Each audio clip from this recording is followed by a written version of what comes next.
Hi, good afternoon, everybody. Tom Stewart here. I'm with Liz Trotter. This is Smart Business Moves. Our guest today is a follow-up from last week, Sharon Tinberg. Hey, Sharon, how are you today? Good. How are you? Awesome. Hey, Sharon. Hi, Liz. We're going to be talking about training. We're going to take it a little bit further from where we were last week. We're going to be getting into what do we train and how do we do it.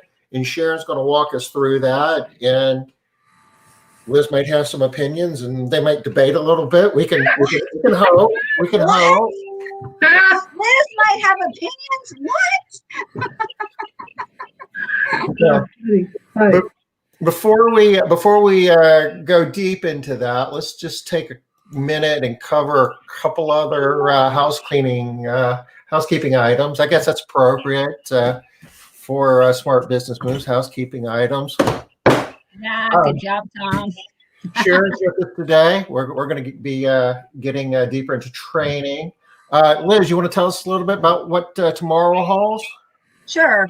For the next few weeks, well, we started last week, you guys know, we are talking about strategy, getting ready for the new year and making sure that you set your plan up now so that you don't find yourself in March realizing, oh my gosh, I still don't have a plan for the year. So we're going to help you begin doing that. We had Alonzo on last week. Matt's going to be on also this week talking about annual planning. So that's where we're going tomorrow.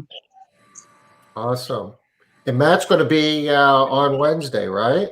Yep, he sure is. I think most people know Matt Ricketts and know that he is very committed to growing his company year over year and not letting some little old thing like COVID-19 get in his way. And so he's going to talk to us about his annual planning, which I'm excited to hear about. Kind of goes together with what we're doing Tuesday and Wednesday, a double dose of annual planning. I guess we really carried into Thursday because we're going to be talking about our KPIs again. And we've been doing a deep dive on profit the last couple of weeks. We're going to be picking up on that. But having some fun with that. Yeah. If you can't have fun with profit, you probably can't have fun with anything, right? Well, I don't know. How about training, right, Sharon? Training can be fun too. Make sure you put it in your annual plans, the training section. Yes. Yeah. You know? Actually, that's a really good point, Sharon, because it does need to be part of the annual plan, right? It's not going to happen on its own. It's not something that just happens organically. People don't come to your company and then train themselves. It needs to be part of the plan. Absolutely. Wanted to take a minute. We talked Thursday about this and said that we were going to give a quick update on some things that are happening with, I guess, economic relief. Things that are going on within Congress and trying to get some bills passed to help people who need help with their businesses, need help with unemployment.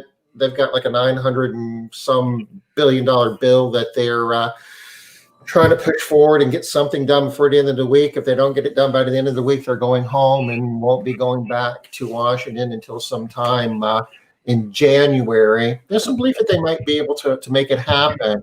One thing that they're not talking about a whole lot, but we need to be aware of is, as it stands now, the Internal Revenue Service has said that the expenses associated with our PPP funds, if we reasonably think that we're going to be able to get them forgiven, then we are not going to be able to deduct expenses that we paid out of the PPP funds. And I guess said simply, that means that we will most likely be paying a lot more in taxes come April than maybe what we normally would or what we would be prepared to do. Liz, can you hear us? I can. Sorry, Tom. I had something in my eye. I had to get it out. Oh, my goodness. You okay? It's out. Yeah. Now, the way this would work would be if, just for example, this is some of the data that we've been working with on Thursdays.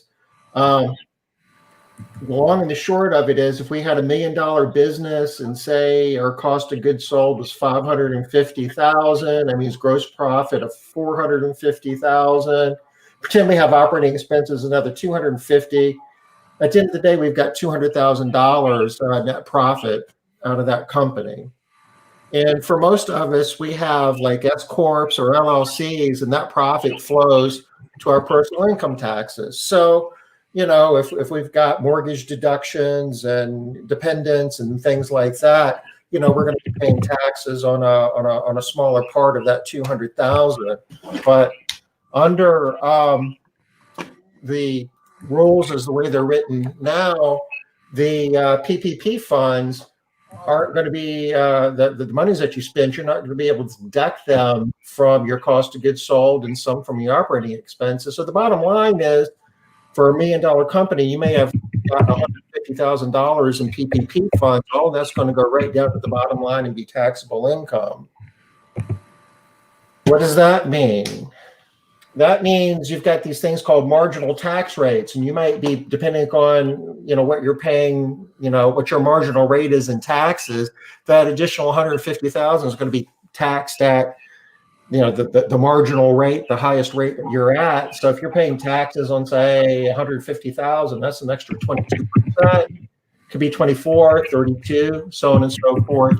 Your tax situation. On top of that, you're going to have to add state taxes, and that varies a lot from state to state. But that could be another 7%, give or take. So you could be paying 30, 40% of whatever you got in PPP funds. If you get them forgiven, you might have to pay that in taxes in 2020. There's a chance that Congress might decide that we're not going to have to tax that. That they won't let the IRS tax it. We won't have to pay it. Let's hope that's the case. Over the next few days, we're going to be talking about how you can be reaching out to your local congressman and senator and anybody else who wants to listen to us, to try to explain to them what that would do to your business and kind of, all the reasons why they want to tell the IRS don't tax us for that. But it's going to be a rude awakening if it actually goes down that way. So you're a bearer of glad tidings today, Tom. Wow. Just a joy over there. What we're going to be doing is putting together a plan. I've already been talking to Joe Walsh about a grassroots campaign. He's buddies with Senator Collins up there in Maine. We're going to be doing some things here over the next several weeks to try to get that flipped in our favor. And it's going to take all of our best efforts. So I'm just kind of planting the seed that all is not lost, but we've got some work to do. Awesome. I look forward to hearing more about that then, Tom. Can we expect to hear more on Monday, or should we expect to hear more earlier than that? Oh, well, we'll be talking. I mean, Matt's going to be here Wednesday, so we're going to be getting into it by then. I don't know when Joe's going to have some of his material together, but I'm hoping he'll do for us what he did when he had the rules changed for the PPP. He was part of, getting his senators involved, and he gave us letters, if you remember, that we could send to our senators and congressmen. And I believe he's going to help us with that again for this effort. So we'll be rolling it out as we get more information, but I'm sure that this will be a little bit of the conversation on Wednesday since Matt's going to be here. Okay, sounds good. Oh, I just now clicked over to comments. I'm seeing everybody's comments coming in. Hey, everybody, Denise, Leslie, Donna, Marlo, ooh, Katerina. See, Marla is already, her accountant already crunched the numbers, and it would cost her an extra $13,000 more than, depending on which way this goes. If the IRS tax or, basically doesn't allow us to deduct those expenses, that's another 13 grand. And a lot of us did training. A lot of us did a lot of stuff because the point was to keep everybody working. So without a lot of regard for we generating revenue with those monies. So some of us spent those monies with no idea that we were going to have to pay tax on it. And when Tom says some of us, he means him and me, right? People we know really well. Yeah. So y'all know I'm kind of known for sunshine and rainbows coming out of all my orifices, so I'm not worrying too much. But I got Tom over here. I'm like, oh God, I don't want to be paying all that extra money. We got work to do, guys, but we can Yeah. we can tip it to our favor. Sharon, I'm how all are about you? doing the work. That's enough. That's enough of the doom and gloom. Okay, Yeah. let's jump into something. We can do something about. That's Yeah. training, and we're all about training. Get to the good stuff, some stuff that we have control over. I love that, Tom. That's a great way to tee that up. Sharon, you want to maybe give us a recap of what we did last Monday and kind of set the stage for where we're going today? Okay. Last Monday, I talked about the importance of training. We were talking about before we went on air today. Liz said, I think one thing we all agree on is the importance of training, because Liz and I had some not differences of opinions really, but differences. So, she's right. We can all agree on the importance of training. I don't think anybody's stupid enough to say, hey, I think training is ridiculous. Although I've seen a few Facebook pages like that. But I said, I think everybody agrees with it. The problem is they don't put their money where their mouth is. They don't do it. And I see that again and again and again. And then when they do it, it's degrees of what is training and what's playing training. Lots of people are playing training, and that's not going to cut it. You have to really, really, in my opinion, you would never sell a microchip without having that microchip totally defined. And so every microchip that comes off that, whatever it's called, is exactly the same. Exactly the same. How can we not make sure that every one of our cleaners cleans the house exactly the same way? And if you're going to do that, you better make sure you have the best way to clean it that you know of today that's available in today's world. I hope that changes. Someday we'll have a vacuum cleaner where you kick a kickstand and a brush comes out and does the baseboards while you're vacuuming. How hard can that be to make? And then everything will change, right? So, but until then, we have to do what we do best. So last time I was just trying to get people convinced that training is a good idea. And I did that because I wanted to change the belief of people who say, I'm short on people. I have an experienced cleaner. She's really great. Let's get her out in the field. And you spend 5 minutes in the field explaining to her this, and this product and what we do in this home, and away she goes. That I was trying to say, may you never, never, never, never do that again. If it means canceling a client, even one who says, if you cancel me one more time, I'm going to leave your company, do that, because she's going to leave anyway if you don't start training your people. You have to bite the bullet somewhere. So please do that and believe, until I can convince you to believe that your thought goes, I will never, ever, ever send another person out without training them, then the rest of what I have to say today is pretty stupid, because don't waste your time. Go do something else, because you're not going to implement it anyway. So that is where we were at last week. So I really do hope that I convince some of you to always train before you put a new person out in the field. Okay? Before they ever step foot in the client's home. So once I've convinced you that you really do need to train, the $64,000 question is, what should you train? Right? I mean, there's all kinds of things in this industry. You can send them to an HCT class with Bruce. Will I teach him how to clean a house? And even Bruce says, not really. It can save you from a lot of damage in the house, but it's not going to necessarily get you a quality-driven home. Okay, so what do you train? If you define clearly what you train, it will be considerably easier to tell them how to clean what you have defined. Okay, so you might wonder, well, am I teaching what I should be teaching? There's a very easy answer to that question. If I can come to your city and I can watch two people dust in a home, I like dusting because there's the most variety in dusting. Bathroom's pretty cut and dried, kind of, but dusting, So if I can watch two people clean two different homes, it doesn't matter if it's the same home, and they start in two different places. You're not training the what. You're not training the what. It's a good quick test, Sharon. I like it. Yeah.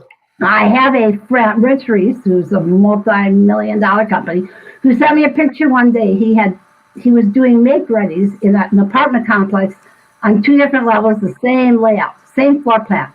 And he showed me a picture of both cleaners dusting the windowsills at the same time. In 2 different. Cool. That's what I call process cleaning. Okay, Yeah. so that would be my test. So either one of the, now I'm watching 2 different people here. One of 2 things can happen. Either you don't have the what, or one of your 2 people needs to be retrained. So you do have to take a look at that. Okay.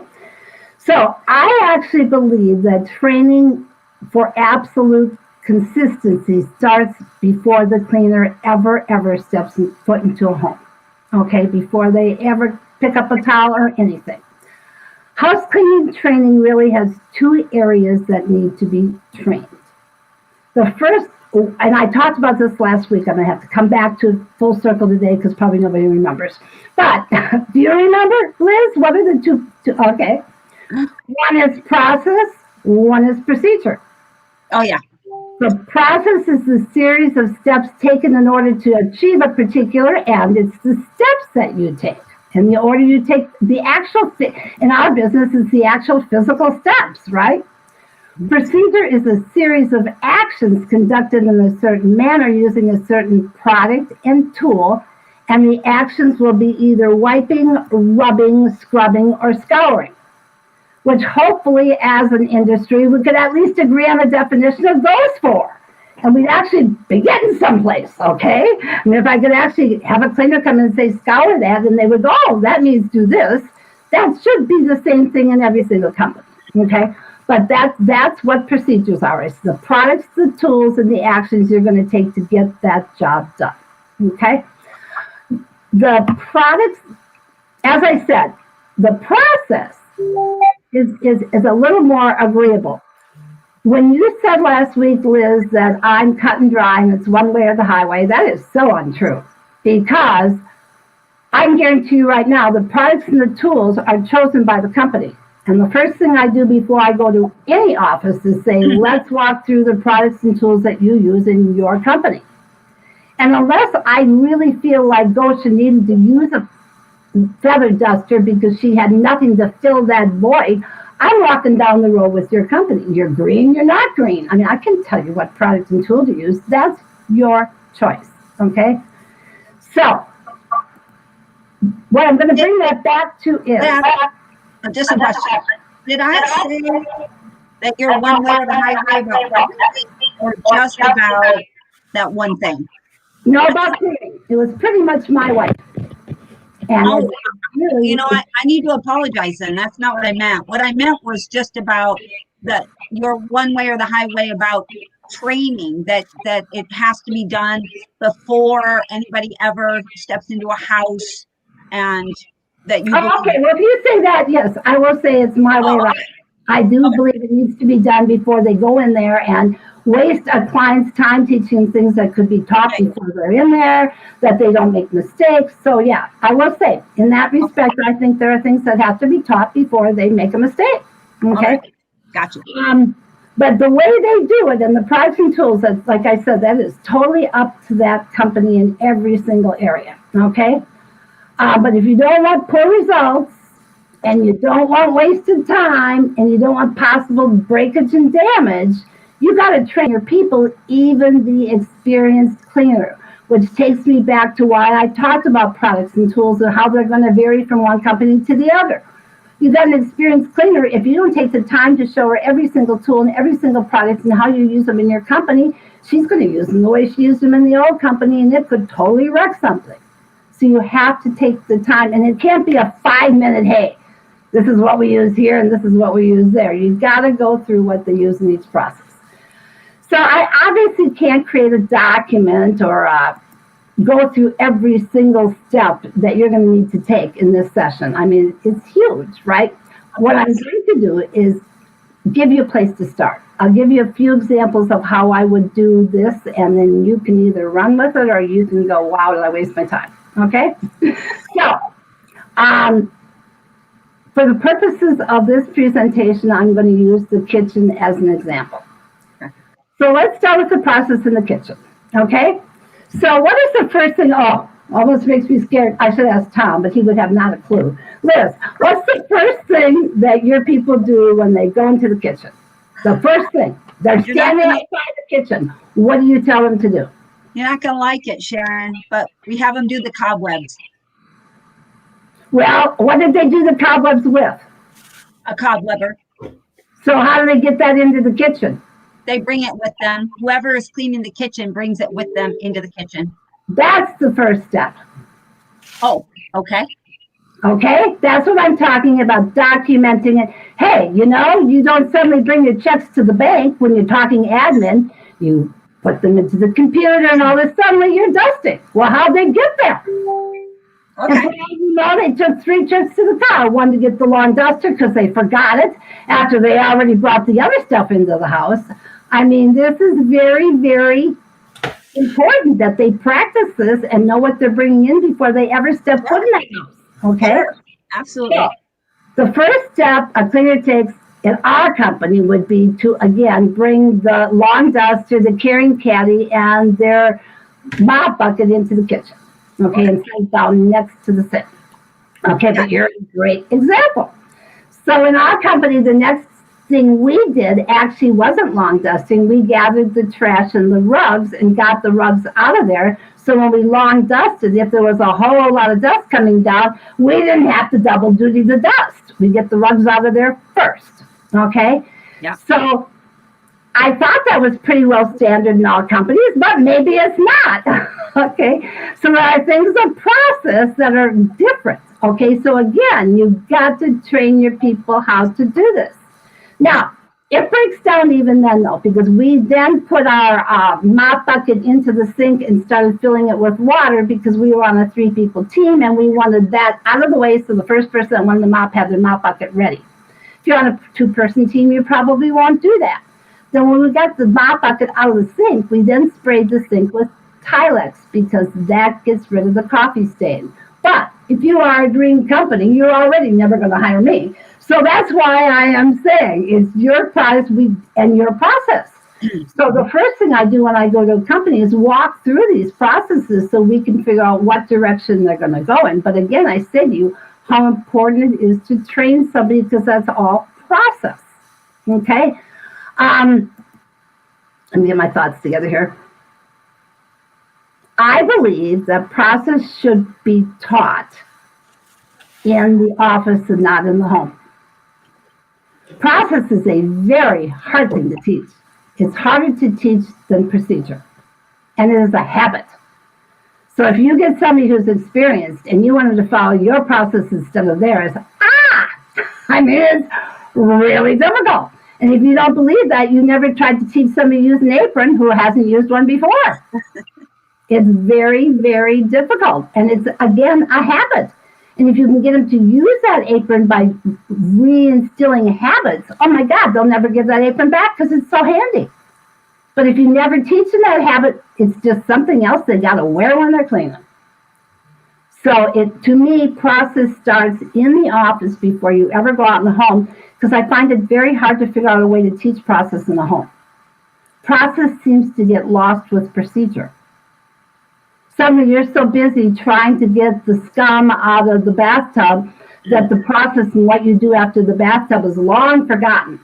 Is also the absolute reason. Once they learn process in the office, I will never take them out for a first job and teach them their first job in a make-ready or a move-in, move-out. I will always do it in a repeat home. And the reason I do that is, again, I'm trying to get that process-driven home. And if everything is really dirty and it takes too long to clean it, they've forgotten what they're supposed to do next. So I say take them to a repeat where they can clean, they get some procedure, but they can get that process down pat. Because process is all about speed and quality, right? Yep. If they don't retract, you got the speed. And if they don't miss anything as they go, you've got the quality. Okay, and Tom, I did send you an email with the pictures again of that I sent you last time because I wasn't sure if you still have them. But remember, we had some dirty face plates and some dirty pictures. Okay. Those items are not procedure. Those items are process. Those items were never touched. Right. It wasn't they didn't know how to clean them when they got there. They never saw them in the first place.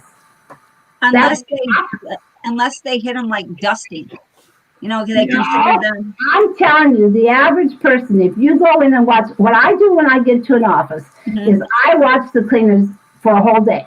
Then I go out and train. And I want to do that because I want them to think I really think they know what they're doing.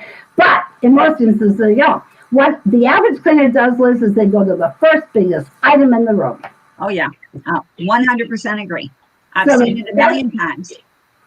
Best thing about COVID and touch point cleaning is, for a while, we won't see these dirty face plates because they were taught touch point cleaning. But you've got to teach them this process. And a year from now, that'll go away because the cobwebs will be back, right? And they'll all be busy on each other. Because clients aren't seeing cobwebs right now, they're seeing dirty face plates. Because we're driving them in that direction, okay? Yeah. So again, I would suggest you teach the process in the office.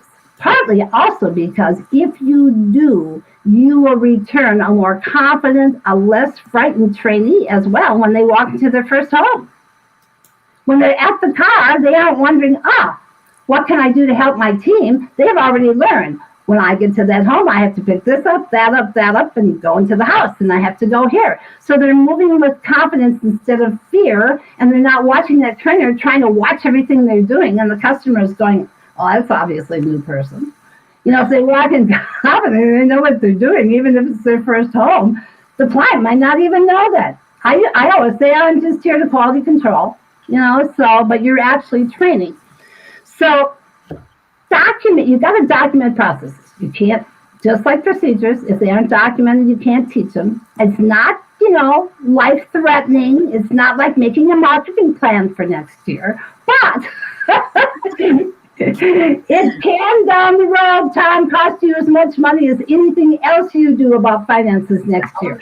Oh, yeah. We make money by efficiency. Paul Fried says every time I leave his office, his bottom line goes up 15%. You're not going to get an argument for us about the value of training, Sharon, and how it impacts I'm talking practice training. I'm not talking the value of training. Right now, I'm talking the value of process training, which isn't procedures. I'm not talking breakage and damage. I'm talking efficiency. And process is all about efficiency. Okay? So the first thing you need to do is create the process for the cleaners to follow. Okay? You need to determine what order you want to do this kitchen in. Like, do you lawn dust first? Do you take the rugs off first? You've got it, and then you've got to do that every single time you clean a home. And you got to make sure you include every single item in the house. So part of process cleaning is defining what you're going to clean. For example, do you lawn dust every time you clean a home, even if they're weekly, Liz? We don't. We only do on 4-star homes, bi-weekly or more frequently. Okay, so if you don't dust every time, which our company did, we dust every single time. If you don't, then at least you have it defined as to how they're going to do it. Then another thing is, when you lawn dust, do you do it before your rugs, after your rugs? That's part of process. And then the next part of process is, when you lawn dust, do you do the ceilings and the baseboards at the same time, or do you circle around the room twice? Marlo Knippi, I noticed, is on the line, and we were talking about this at convention a couple of years ago. She goes around the room twice. I'm hoping after we talk that she's now doing it together, because you save one step. You're going to reach as far as you can on the top, and then you're going to reach as far as you can on the bottom, and then you're going to move into the next section. So most rooms are a 4-corner room. You can reach the middle, the corner, and the next middle, and then you go to the next corner, and you can reach the middle that you went backwards. So that's all process. If you're going to do the top and the bottom at the same time, you can lawn dust every single room in a minute and a half. And I'm going to tell you, I think the reason we had 754 repeat clients is my clients just simply never saw cobwebs, because we got it when the spider was there. If you get it when you can see it, or if you wait every 4 weeks, what if a cobweb grows in between? And if you expect your cleaners to see cobwebs you're wrong. I mean, they just don't. You can't count on their judgment. It's not going to happen. So we did it every week, but you've got to make a decision what you want to do. So just to recap, to make sure that everybody's on the same page, you're making some differentiations here. We're talking about the process, what to clean and when to clean it. So it's about Kind of like SOPs. I'm sorry? It sounds kind of like SOPs to me. What's the other part of the cleaning process is one. What's your other? Procedure. Once you've told them what to clean and how often to clean it, now the question is, how do you clean it? What product, what tool, and what action? The process comes first, because if they don't see it, doesn't matter what they clean it with. They didn't see it in the first place. If you don't know what you're cleaning, the how doesn't really matter much, does it? No, it does not. The what to me is 50%, the how is 50%. And I'm going to tell you, I also believe you lose 50% of your customers when it comes to quality for the what and 50% for the how. I do. We talk a lot about scope of work and making sure Absolutely. that you understand what the client is expecting and the client understands what they should be expecting. And absolutely. Absolutely. And I'll use an example of that when I get to procedures, as a matter of fact. So let's get to how I would teach the process. I do one of two things. Let me get through my notes here. I use a simulator to teach process. So Tom, do you have the picture of my simulator there? This is one of them. Anyone in particular? No, that's the dirty door. This is what we're trying to alleviate from happening. This is a dirty door where I said, Liz, this door was never seen, because the cleaner who says I can feather dust that door or dry dust it needs to be fired yesterday. They never saw it. They never saw this door. It's because they don't have a process of starting. And I'll tell you what, these people are tough. For the first year of me cleaning, I would say you start at the door. And nobody ever seemed to get this until finally one of the cleaners looked at me and they'd go right to the switch plate. I go, you start at the door. And finally somebody said to me, oh, you mean you start with the door? Yes, you start with the door. If it's not the door. So you see, you got to watch your wording. But this door has never been cleaned, Tom. So if you keep going through the pictures, one of them is the simulator. And as he's looking for that, I'm going to tell you how I use this.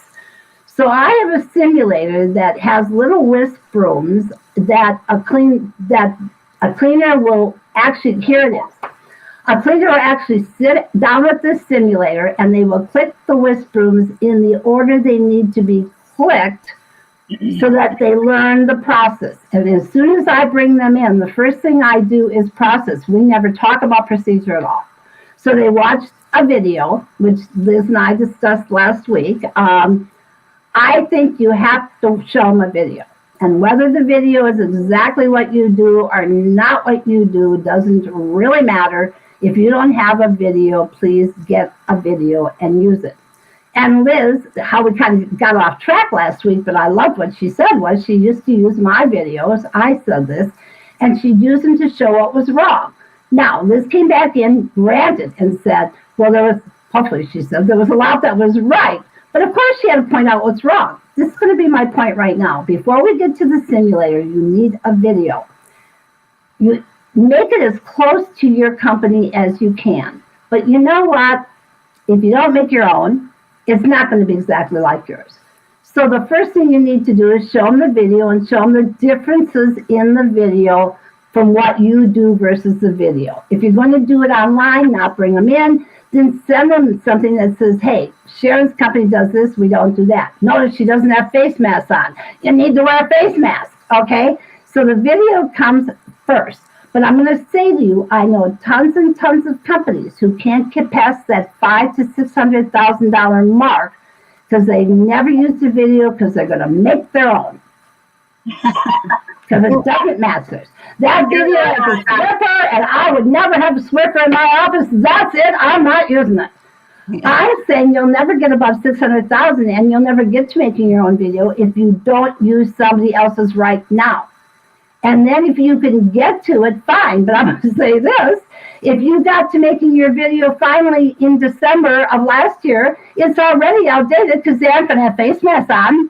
Come on. That happened in February. Good point, Sharon. Good point. If you think you're going to make the perfect video, you are crazy. I mean, it's just always going to be a moving target. So mine is 10 years old. You know what? If I put face masks on them now, a year from now, my video would be outdated because I bet a year from now, well, 2 years from now, definitely face masks will be out the door. People don't like them. They aren't going to stick around. I don't care what anybody thinks. So you're outdated again. So I'm saying use a video. Show them the video. Now they at least saw the process of how you go from top to bottom one time around the room and you clean everything as you pass. They can conceptualize it, okay? It's better than nothing. Then I put them in the simulator and I give them a cheat sheet that says, this is the order you clean a room in. Because I'm not trying to stress them out and I'm not trying to test them. I'm trying to teach them. So they will get a sheet with about 26 little broom things on it. And the first thing they're going to do, Liz, is set their bucket down so you can see the broom on the floor. And they're going to set their bucket down, and that's actually the bucket. And then the bucket appears.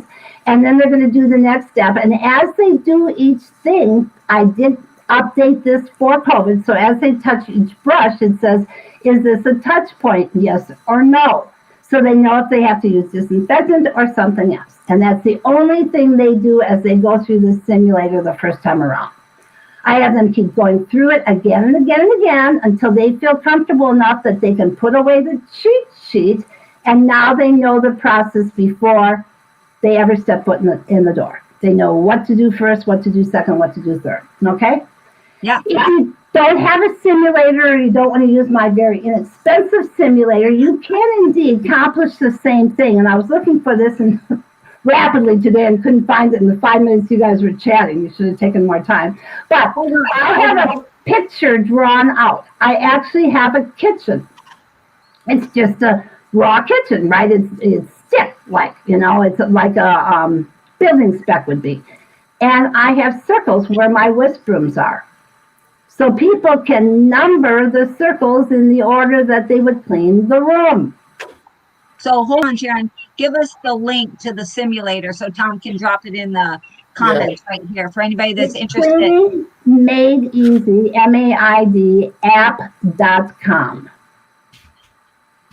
cleaningmadeeasyapp.com. Okay. So anybody that's thinking, let me say something about that. The first thing you're going to see is this stupid face mask, because I went into that business for a while, as you know. And I decided to totally make this site an educational site. So it's in the process of being worked on right now. So I have a little secret for you all. If you go right now, it's free.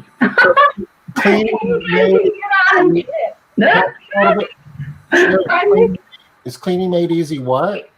App, app.com. App.com. cleaningmadeeasyapp.com. So I that it's free. It's free. So now. So see, now that's got to come off. But Tom, if you click on cleaning game at the very end, at the toolbar, cleaning game changer. See at the very end? No, the toolbar. Come down a little bit. It's in blue, Tom. Look for blue. There you go. Now click on the kitchen.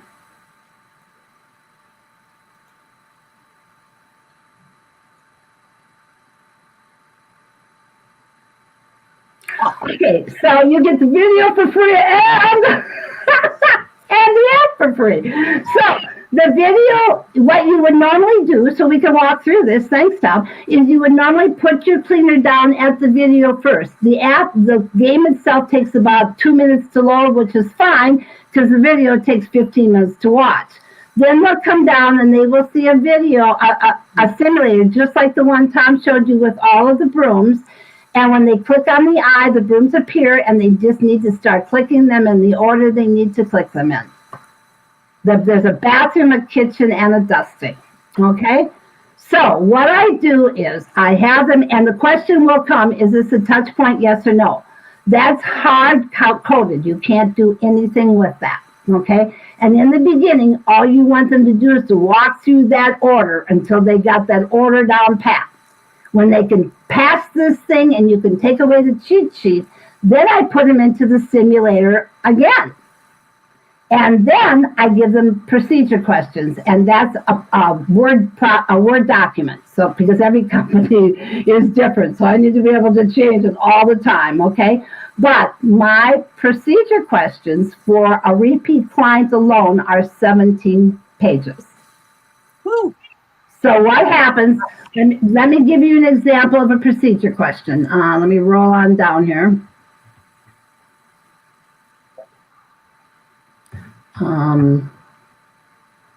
Okay, trash can.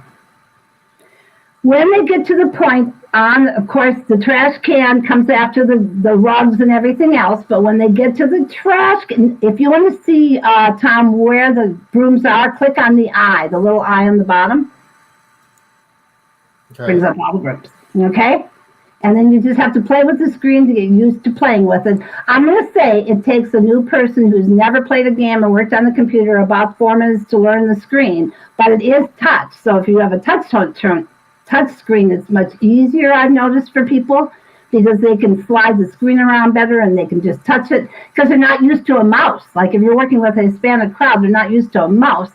And I don't mean to profile there, but a lot of them aren't. So but if they can use their fingers, it's much easier. And the touch point questions are in English and Spanish. So it will work for either one. And there's your first probably touch point question. So what I do first is get them to learn the process, as I talked about. Once they know what brush to push and they got the process down pat, I send them back into the simulator again. And every time they press on something, on a brush, they answer the question as a touch point, but then they answer the procedure questions that you've given to them that go along with that particular item. And I'm going to give you the example of the trash can, okay? So they're going to click on the trash can, then they're going to go to their Word document. It's going to say trash container, and the first question is going to be, what do you do with the trash in the container?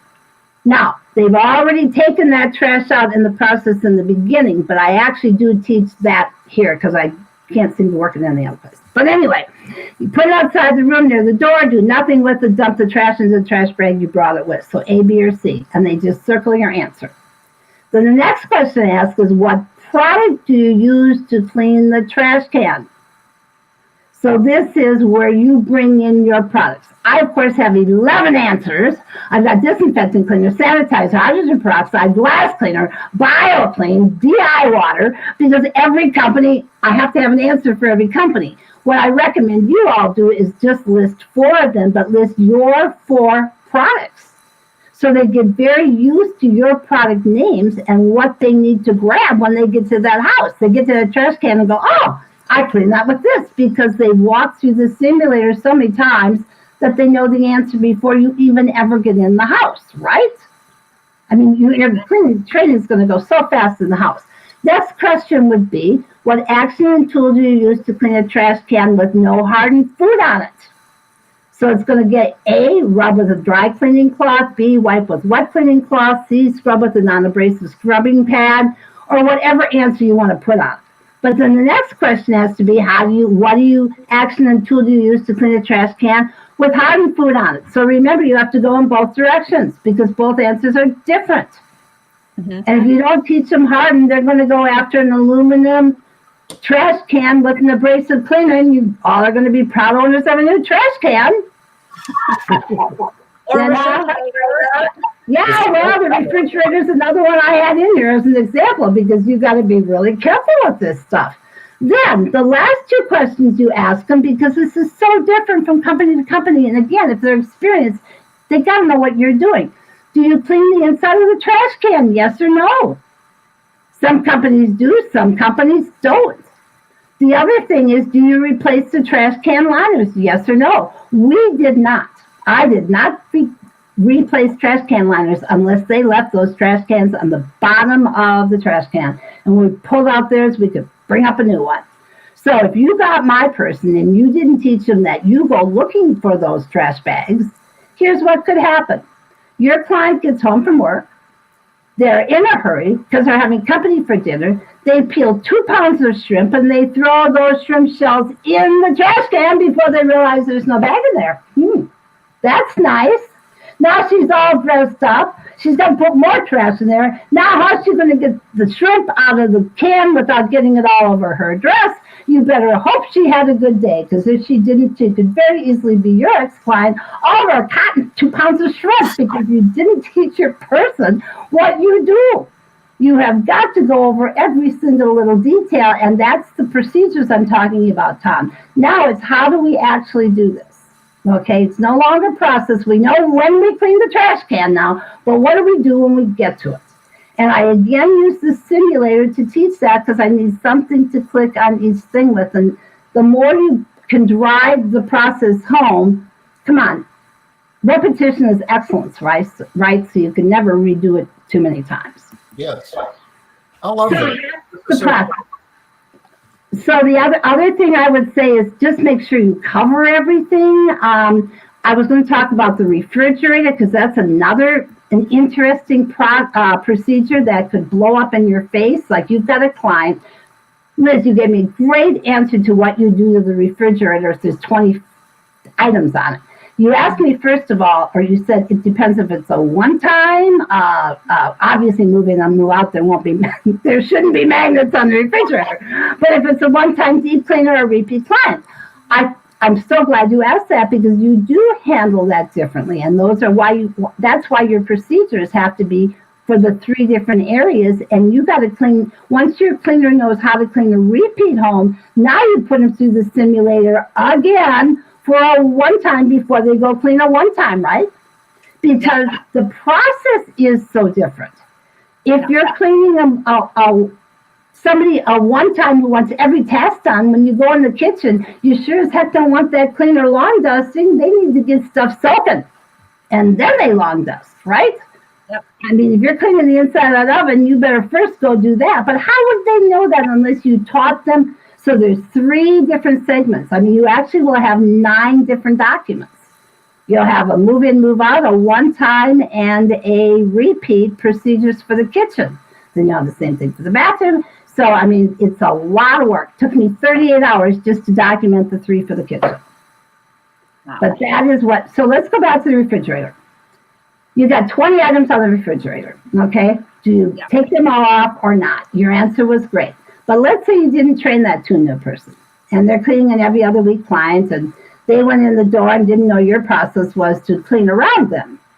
They took every single one down, and they shined them up, and they shined that door, they put them all back, and that client got home, and oh my gosh, when it's that good, you notice the difference, right? Even though you're cleaning between it, when it looks like that, you do notice the difference, because you open up the door all the time. She goes, whoa, this is great.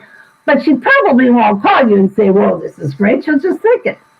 Because your cleaner was on vacation.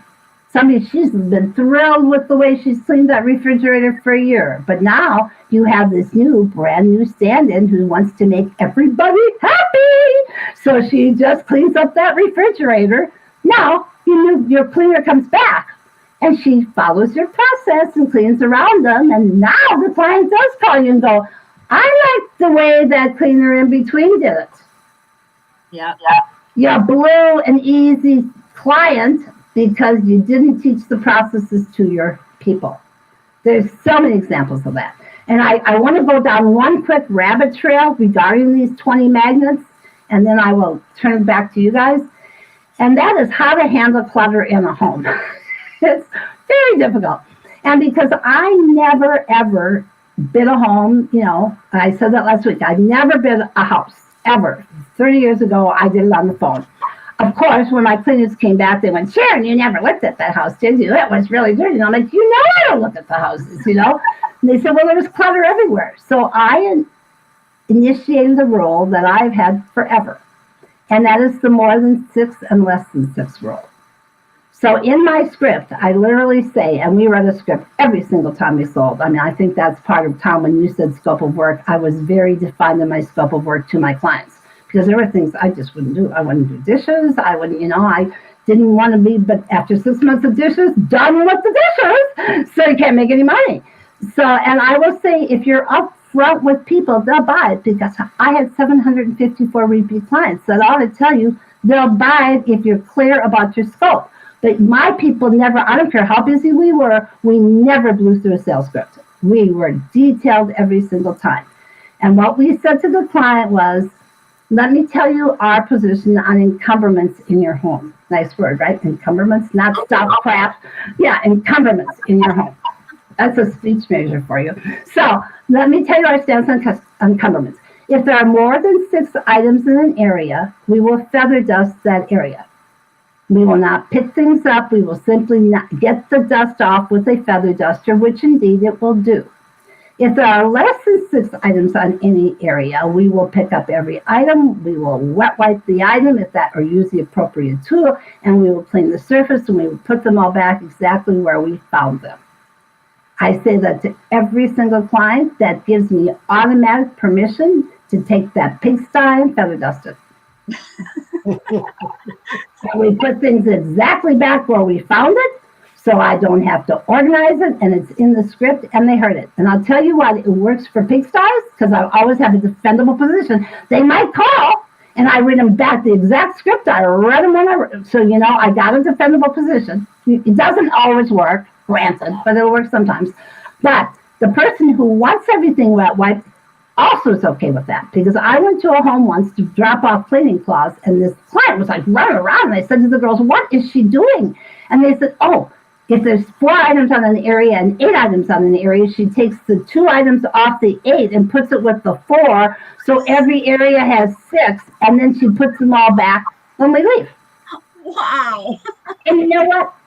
I was fine with that. It's a win-win. We have control, and she gets done what she wants done. But I want you to know that clients hear that, and if you're concerned about, for the cleaner, it's cut and dry, because they never really know what they should fly through and what they shouldn't fly through, and they usually fly through the wrong thing.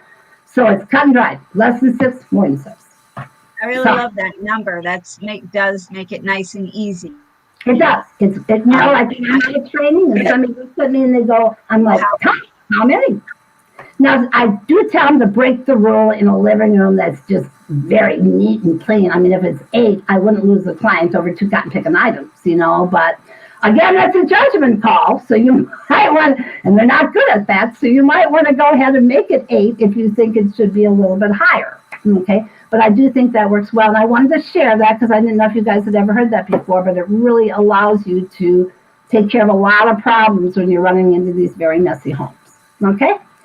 So that's about all I have to say. I'm going to say, besides making you money, besides not listening to bitch calls, excuse me, but I mean, I shouldn't say that, but oh my God. I mean, I can't handle them. That's why I got out of face masks, because I was getting calls, and I'm not used to complaints. I can't deal with it. My aprons are perfect. Put me back in the apron mode.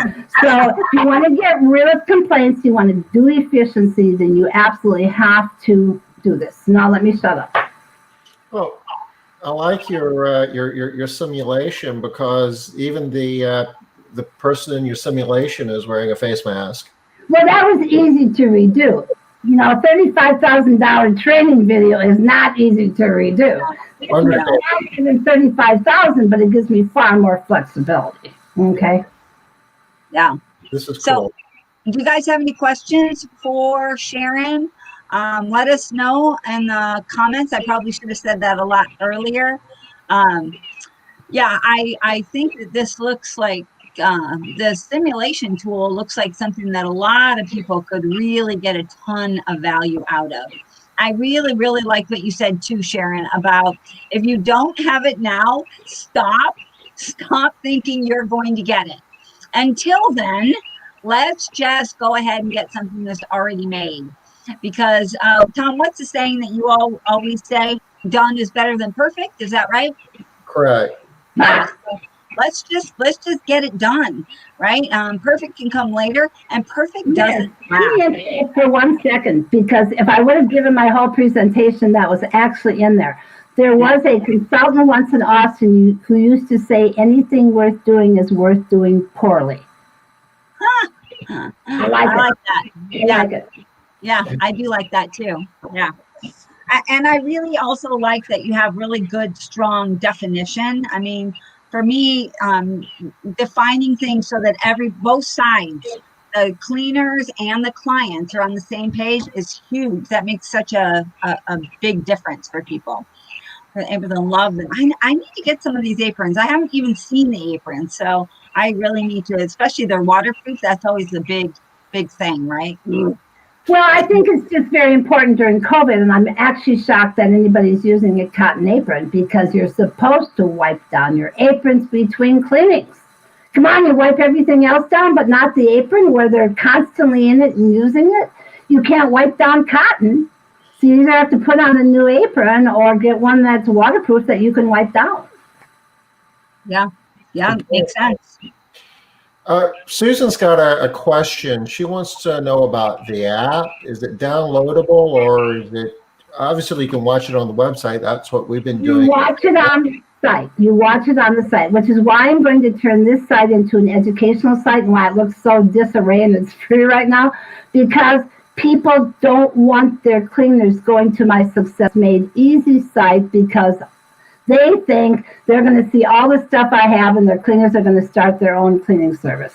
Now, to me, this is like, really? I mean, I was shocked, but I've heard it enough times now that I've decided to just make this an educational site. So when they're there, they don't see anything else I have. All they do is see this training. So that's why it's kind of, we're working on it right now. Sharon, you've got a lot of apron fans here. Yeah. I definitely need to get on there and get those aprons. Tom, did you pop a link for those aprons in there? I need that apron badly. I got to tell you, I've had no complaints. They just love it. How do I get to the what's the link for the apron site? Well, you go to successmadeeasy.com, my main website, and then you just search aprons. Okay. Also, we had a question earlier. Denise asked, does Sharon train solos as well? Yes, I do. Yes, I do. And I mean, I have a philosophy with solos. I kind of handle it the same way I do teams, in that if I go to a solo office, I ask them to team up 2 people so that if I were a solo owner, I would use 6 days of a new person going with the solo. 2 days in the kitchen, 2 days of dusting, and 2 days of bathrooms. And believe me, they'll be, and you know, they've got help, so they can do more houses on the second day. They will be flying much faster than if you try and teach them all 3 areas together. I mean, statistics show that is not a good way to train. One thing and one thing only, let them get it down pat, build their speed the second day, and then go to the next area. Well, Sharon, thank you so much for coming back and, you know, helping us wrap up with the training. I mean, this is really awesome stuff. I don't think many people think about the difference of, okay, what do we clean? Let's just start with that. And once we figure that out, okay, well, how do we clean the stuff that we clean? And this is useful. This is good stuff. Thank you for sharing. Thank you. I'm glad you enjoyed it.